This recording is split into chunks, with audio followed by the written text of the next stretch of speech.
selamat pagi. Salam sejahtera bersama saya Nala Huda di Awani Pagi bertemankan rakan setugas Afizi Azaman untuk membawakan kepada anda perkembangan terkini COVID-19 dalam dan luar negara. Sebelum kita mulakan dengan perkembangan dalam negara, kita lihat kepada angka korban akibat COVID-19 di seluruh dunia yang terus meningkat dengan pertambahan 6,000 kes lagi dalam tempoh 24 jam dan jumlah keseluruhan yang maut akibat wabak itu kini melebihi 267,000 kes. Kita lihat kepada statistik Johns Hopkins University. Dua negara kini melepasi angka 30,000 manakala tiga lagi melepasi 20,000 kes korban. Amerika Syarikat kekal sebagai negara dengan angka korban tertinggi dan satu-satunya negara yang melebihi 75,000 kematian. United Kingdom hari ini melepasi angka 30,000 dengan keseluruhannya adalah 30,689 sekaligus menjadi negara paling teruk terjejas di Eropah. Dan negara di kedudukan ketiga dan keempat adalah Itali dan Sepanyol dengan masing-masing mencatatkan 29,000 dan 25,000 kes. Seterusnya, negara kelima adalah Perancis dengan jumlah 25,813 kes kematian. Negara lain masih mempunyai angka kematian di bawah 9,000 kes. Ya, betul-betul. Dalam masa yang sama juga kita nak melihat kepada kes positif COVID-19 di seluruh dunia juga terus meningkat dengan jumlah kumulatif melepasi 3.82 orang. Pertambahan lebih kurang dalam 80,000 kes dan data Johns Hopkins University menunjukkan bilangan negara yang mempunyai angka positif melebihi 100,000 kini meningkat kepada 10 negara dengan pertambahan Iran pada baru-baru ini. Dan Amerika satu-satunya negara yang mempunyai angka jangkitan melebihi 1 juta dengan jumlah kumulatif kes positif kini meningkat kepada 1.25 juta. Dan tiga negara kini melepasi angka 200,000 iaitu Sepanyol 220,000, Itali 215,000 dan UK 207,000 kes. Sementara Rusia, Perancis dan Brazil masing-masing merekodkan 177, 174 dan 169,000 kes. Manakala Turki, Brazil dan Iran pula mencatatkan 133, 127 dan 103,000 kes jangkitan pandemik itu. Manakala pesakit yang telah sembuh akibat virus itu juga dilaporkan meningkat kepada 1.27 juta kes. Naila. Ya. Seterusnya kita juga melihat kepada kes positif dan juga kes ataupun pesakit yang telah pulih di Malaysia pula, di mana diumumkan Kementerian Kesihatan semalam 39 kes baru COVID-19 dilaporkan pada Khamis dengan 38 daripadanya melibatkan kes jangkitan tempatan dan 1 kes import. Ketua Pengarah Kesihatan Datuk Dr. Nur Hisham Abdullah menjelaskan 74 kes telah pulih dan dibenarkan keluar hospital. Kita dengarkan kenyataan beliau semalam.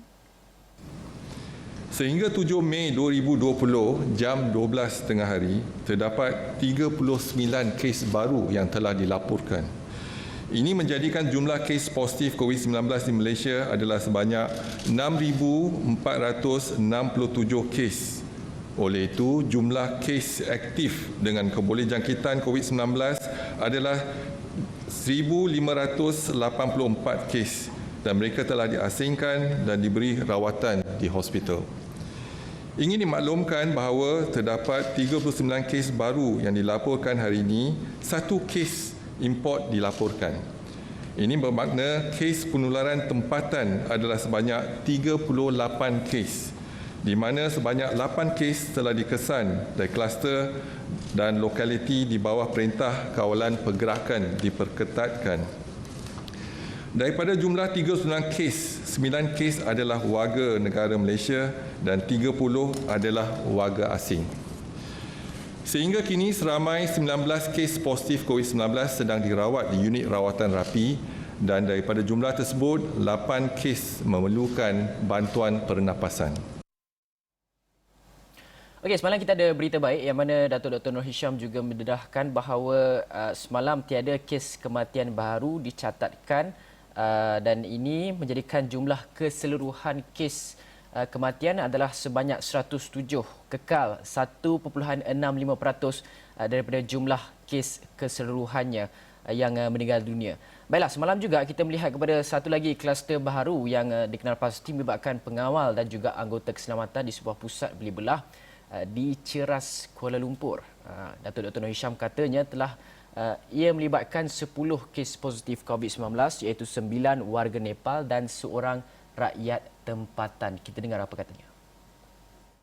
Punca jangkitan bagi kluster ini masih di dalam siasatan.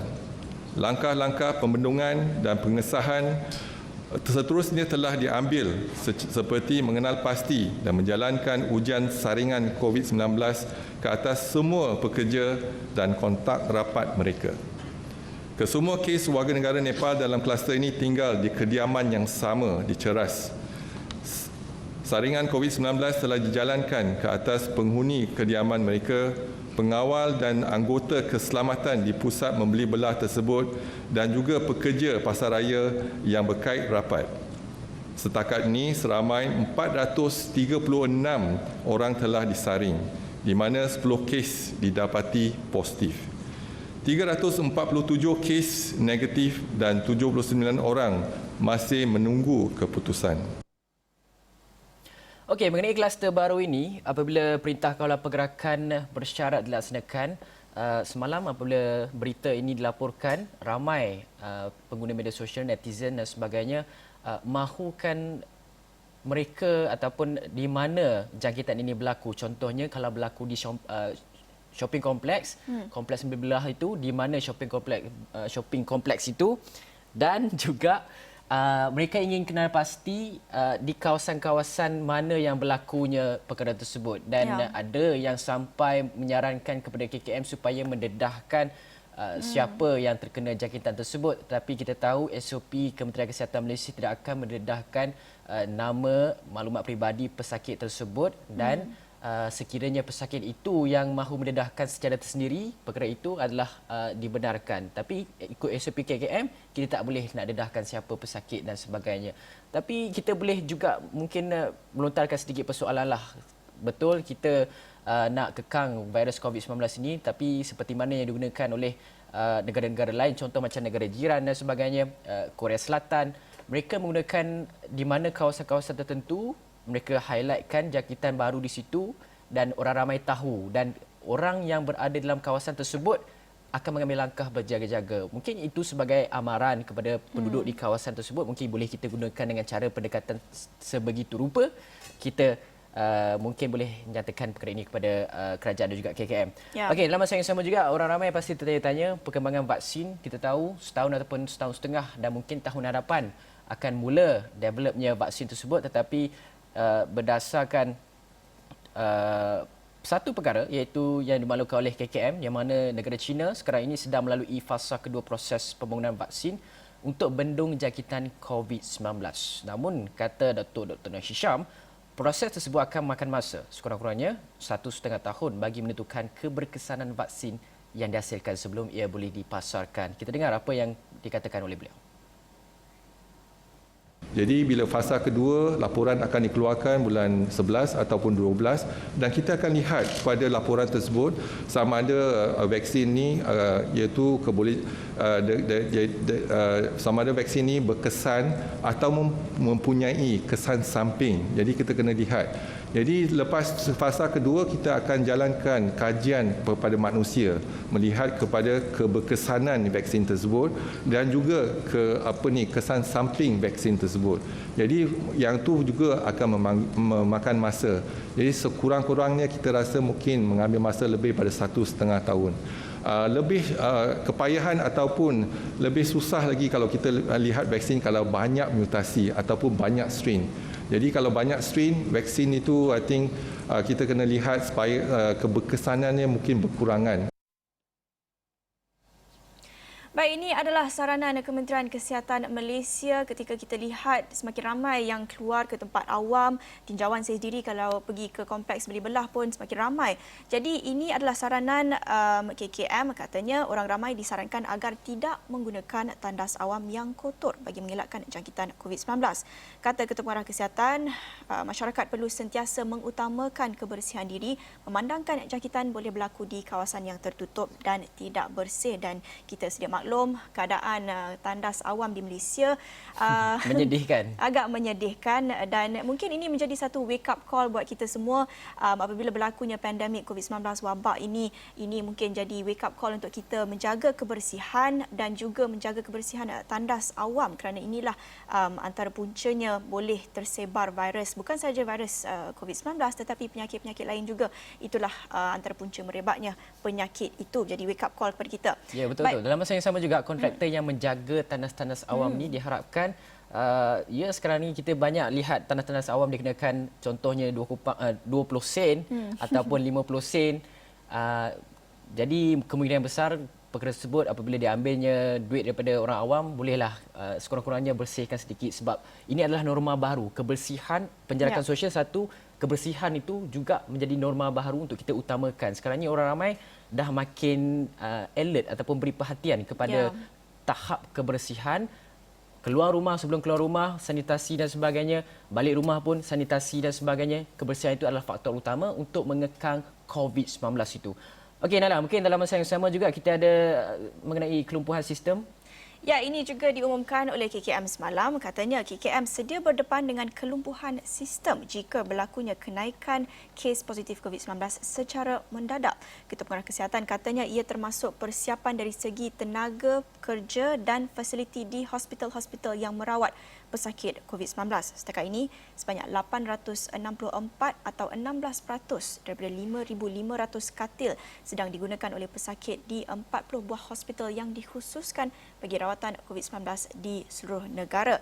Dan seperti yang kami membincangkan sudah beberapa kali, kesediaan, kesiapsiagaan sistem kesihatan negara itulah adalah faktor paling penting untuk kita memastikan keluk jangkitan COVID-19 itu berada dalam zon yang masih selamat lagi. Kalau kita lihat negara yang paling teruk terjejas seperti di Amerika Syarikat, di United Kingdom, di Itali, inilah perkara yang paling membimbangkan apabila sistem kesihatan mereka tidak dapat nak menampung bukan sahaja dari sudut katil, ventilator, malah petugas kesihatan mereka sendiri pun tidak mencukupi. Jadi ini menjadi satu faktor yang perlu dititik beratkan, tapi ini adalah satu berita yang positif. Kita lihat Kementerian Kesihatan negara kita masih lagi bersedia dan mampu untuk menampung kes-kes positif sekiranya meningkat secara mendadak. Ya, dalam masa yang sama juga berita mengenai sistem kesihatan ini adalah penting kerana apa? Mengikut saranan daripada WHO, mempunyai sistem kesihatan yang baik dan juga bersedia untuk menghadapi COVID-19 ini, kesan kontak rapat, rawatan, isolasi dan juga memastikan pesakit itu sembuh. Itu adalah perkara-perkara atau faktor yang dititik beratkan oleh WHO, Pertubuhan Kesihatan Sedunia, sekiranya negara itu mahu melonggarkan sekatan yang dilaksanakan. Malaysia sekarang dah masuk PKPB dan seperti yang Perdana Menteri umumkan, kita berdasarkan checklist ada 6 perkara sebenarnya. Itu adalah salah satu, yang lagi 5 tu saya terlupa. Tapi anda boleh lihat di ada di extraordinary.com yang kami bawakan, ada 6 checklist dan kesemua kriteria tersebut telah pun kita dapat capai dan itu yang membuatkan kerajaan membuka semula ekonomi pada 4 Mei lepas. Okey, dalam masa yang sama juga kita nak melihat kepada zon merah, yang mana kalau kita lihat zon merah sehingga pada 12.30 hari, 80 daerah berada pada zon kuning dan 111 daerah di zon hijau. Pusat Kesiapsiagaan dan Tindakan Cepat Krisis Kebangsaan CPRC, Kementerian Kesihatan Malaysia turut dedahkan kes-kes aktif yang masih direkodkan di beberapa zon merah, antaranya PJ Petaling Jaya dengan 48, Hulu Langat, Gombak, Batu, Ibu Kota, Kampung Baru, Seri Petaling, Kluang Kuching dan Kota Samarahan. Dan 3 daerah mencatatkan kes aktif tertinggi di zon kuning iaitu Seremban, Johor Bahru dan Pandan. Dan 5 negeri iaitu Perak, Pulau Pinang, Perlis, Kedah dan juga Kelantan berada dalam zon hijau. Dan setakat ini COVID-19 telah pun mencapai satu angka yang mana lebih daripada 6,000 kes. Okey Nala. Ya. Ini juga satu aspek yang perlu dipentingkan, diutamakan melihat kepada zon merah. Namun pada masa ini kita lihat masih kekal lagi pada 10 daerah. Dan ini juga perlu diambil kira kerana kita sudah pun memasuki fasa kelima iaitu PKPB. Dan mungkin seperti yang kita kata tadi, ramai yang mula memenuhi tempat-tempat awam, tapi kita perlu lagi masih melihat kepada zon-zon merah ini masih tidak berkurangan. Seterusnya kita nak bercakap tentang sambutan Hari Raya yang akan tiba tidak lama lagi. Hafizi? Ya, sebelum tu kita nak lihat kepada yang mana semalam KKM juga menyatakan bahawa hari ini ataupun lusa akan menjadi penentu sama ada PKPB itu disambung ataupun tamat. Ini berdasarkan satu laporan yang mana syor terbaru KKM kepada kerajaan berhubung penamatan sambungan ataupun sambungan PKPB ini adalah berdasarkan perkembangan semasa COVID-19. Datuk Dr. Nur Hisham katanya hasil pemantauan itu akan disarankan kepada Perdana Menteri Tan Sri Muhyiddin Yassin untuk tindakan yang seterusnya.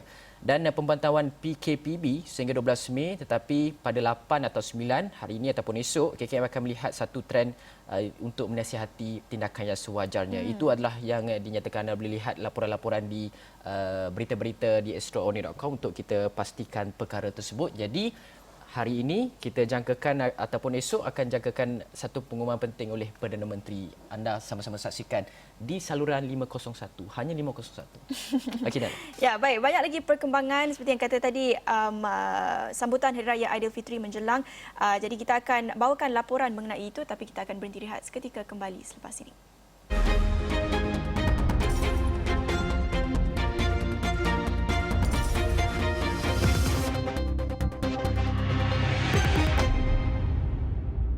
Bertemu kembali di Awani Pagi dengan pelbagai perkembangan COVID-19 dan kita menjangkakan sambutan Hari Raya Aidilfitri dalam normal baharu.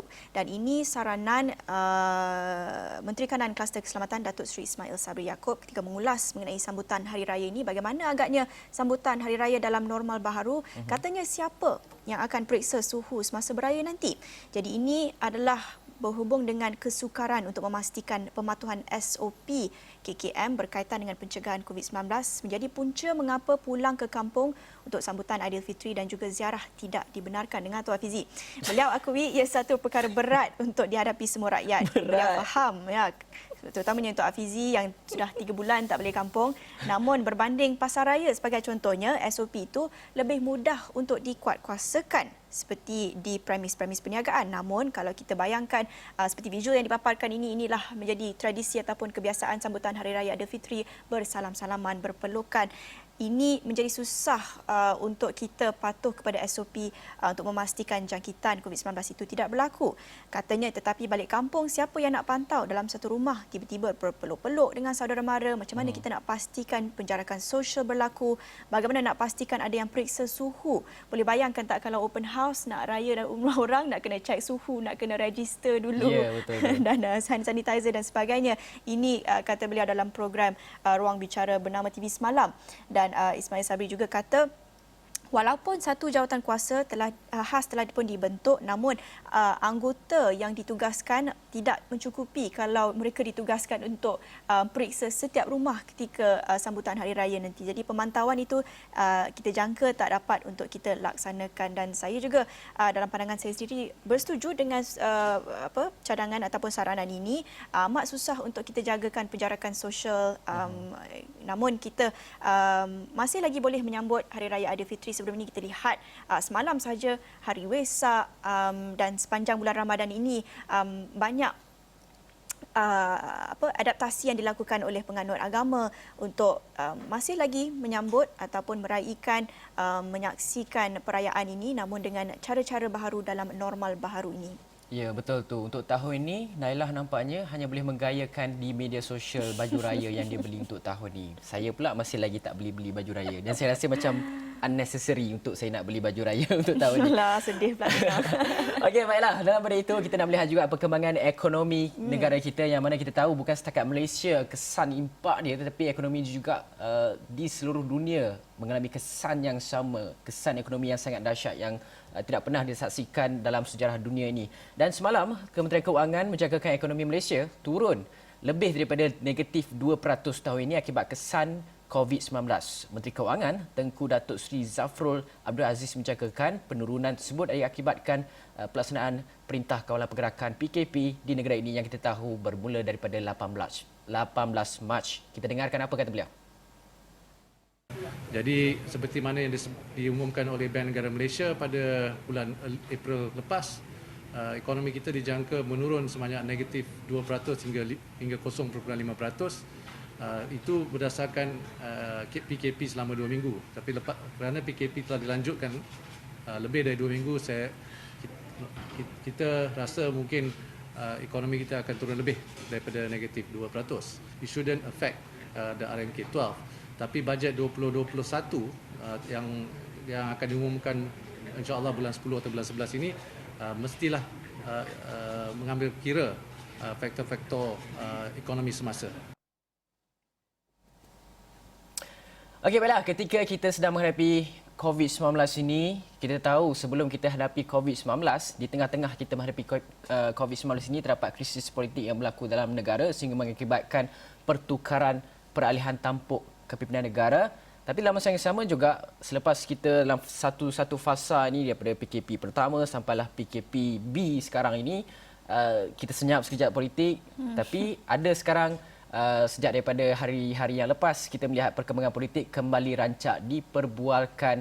Ada mainan-mainan gerak catur telah pun mula dilaksanakan oleh beberapa pihak dan ia menjadi perbualan rakyat sekarang ini. Kerana apa? Kerana rakyat sedang memerhati. Kalau kita lihat semalam ada usul dan juga resolusi percaya terhadap Tun Dr. Mahathir Mohamad yang kita lihat ada laporan menyatakan bahawa Tun Dr. Mahathir Mohamad ada usul percaya terhadap beliau dibawakan ke Dewan Rakyat yang nak dibawa, tetapi yang di-Pertua Dewan Rakyat Tan Sri Muhammad Arif Yusof menerusi surat balas kepada Ketua Majlis Sabah menyatakan bahawa usul tersebut tidak selari dengan perkara 43 Perlembagaan Persekutuan. Dan dalam masa yang sama juga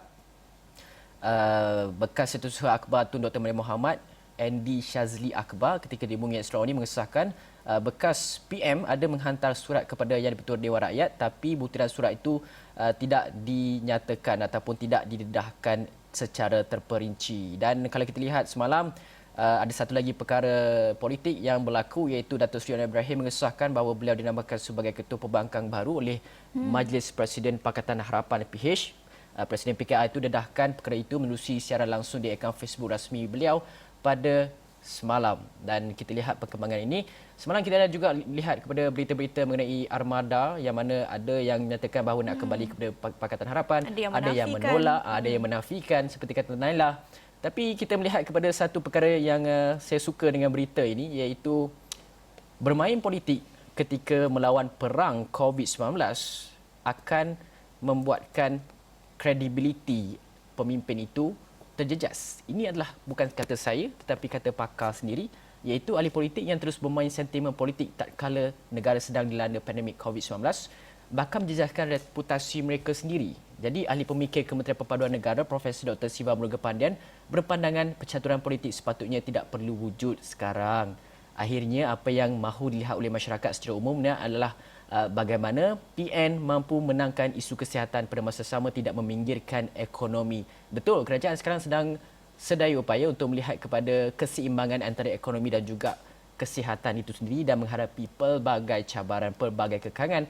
Dan dalam masa yang sama kita juga mempunyai barisan pembangkang yang mantap-mantap, pemimpin-pemimpinnya yang akan menjadi semak dan imbang. Ada terdapat pertikaian daripada kedua-dua belah pihak, tapi apapun kita sebagai rakyat kita akan melihat dan juga menilai yang mana satu penting, yang mana satu yang tidak. Dan saya kira politik itu tetap ada, ia menjadi resmi dan juga asam garam dalam arena kancah kepimpinan negara ini. Apapun, rakyat akan sentiasa memerhati dan sekiranya kita tidak puas hati, kita akan melihatnya dari peti surat undi itu sendiri. Okey, baiklah. Naila, semalam kita menerima satu berita yang mendukacitakan, Naila. Ya, dan kita nak beralih ke berita seterusnya ini yang kami terima lewat malam semalam menghubungkan dengan Tuan Guru Datuk Ismail Kamus yang dilaporkan baru saja meninggal dunia lewat malam semalam. Pendawah Tanah Air dan pengasas Persatuan Perubatan Islam Darussalam Malaysia, Datuk Ismail Kamus menghembuskan nafas terakhir pada pukul 12.30 tengah malam di kediaman beliau di Ampang. Dan berita pembergian tokoh ternama Tanah Air itu dikongsi oleh Pusat Rawatan Islam Darussalam Malaysia menerusi laman Facebook rasmi.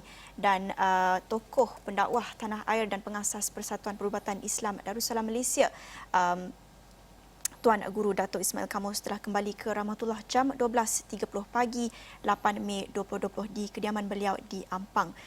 Kata dalam kenyataan itu juga, semoga Allah Subhanahu Wa Taala menempatkan beliau di tempat yang mulia di sisi Allah Subhanahu Wa Taala.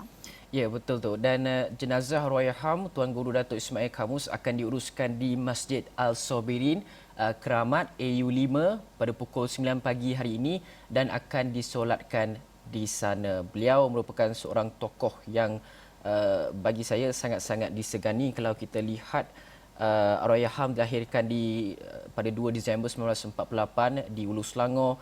Pendidikannya di Sekolah Arab Batangkali sebelum teruskan pengajian di Ma'had Syamuddin Kelang. Seorang ulama tersohor Al-Sheikh Mahmud berguru dengan seorang ulama tersohor, Syekh Mahmud Al-Arif Al-Bukhari, dan lanjutkan pelajaran ke Kolej Islam Kelang, Universiti Kebangsaan Malaysia, mendapat sarjana kepujian muda syariah pada tahun 1976. Kemudian beliau Arwayaham menuntut di Beaver College, Pennsylvania, Amerika Syarikat, dan pernah bertugas sebagai seorang guru, pegawai pendidik, pegawai dakwah, bertugas selama 15 tahun di Jawi, kemudian di Intan dan juga Pusat Islam. Jawatan terakhir Arwayaham adalah sebagai pakar rujuk di bahagian hal ehwal Islam Pusat Islam sebelum bersara secara pilihan.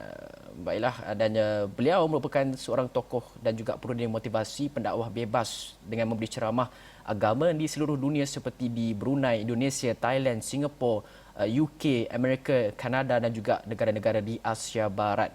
Itu adalah sedikit sebanyak latar belakang mengenai Arwayaham Datuk Ismail Kamus ini. Dan untuk mengakhiri buletin Awani pagi ini, marilah kita sama-sama mensedekahkan Al-Fatihah kepada Arwayaham Datuk Ismail Kamus. Dan sekian daripada kami, saya Afizah Zaman. Dan saya Nala Huda. Assalamualaikum dan salam hormat. أعوذ بالله من الشيطان الرجيم بسم الله الرحمن الرحيم الحمد لله رب العالمين الرحمن الرحيم مالك يوم الدين إياك نعبد وإياك نستعين اهدنا الصراط المستقيم صراط الذين أنعمت عليهم غير المغضوب عليهم ولا الضالين